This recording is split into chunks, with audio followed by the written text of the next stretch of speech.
Husband பாப்பா 2 பேருமே வெளியே கிளம்பினதுக்கு அப்புறமா எனக்கான பிரேக்ஃபாஸ்ட் ரெடி பண்ணிட்டு இருந்தேன். இன்னைக்கு பாத்தீங்கன்னா கருப்பு கவுனி அரிசியில கஞ்சி தான் ரெடி பண்ணியிருந்தேன். இது கூட தயிரும் கொஞ்சமா பெரிய வெங்காயம் கட் பண்ணி போட்டு குடிச்சோம் அப்படின்னா ரொம்பவுமே சூப்பரா இருக்கும். நேத்து நைட்டே மக்காச்சோள தோசைக்காக அரிசி இதெல்லாம் ஊற வச்சிருந்தேன். அதை காலையில மிக்சி ஜார்ல சேர்த்து அரைச்சி எடுத்துக்கிட்டேன்.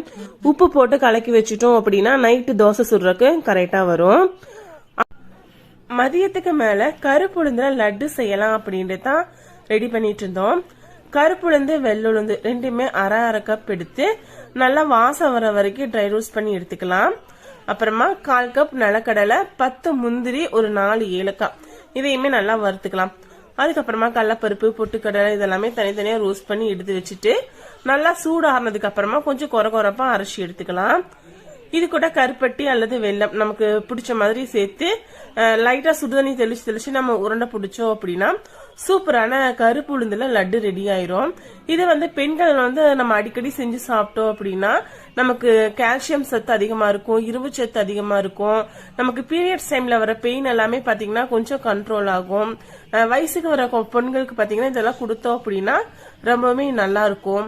கண்டிப்பா இந்த லட்டை எல்லாருமே ட்ரை பண்ணி பார்த்துட்டு எப்படி இருந்துச்சு அப்படிங்கறத கமெண்ட்ல சொல்லுங்க. அடுத்த ஒரு இன்ட்ரெஸ்டிங்கான விளாக்ல பார்க்கலாம். அது வரைக்கும்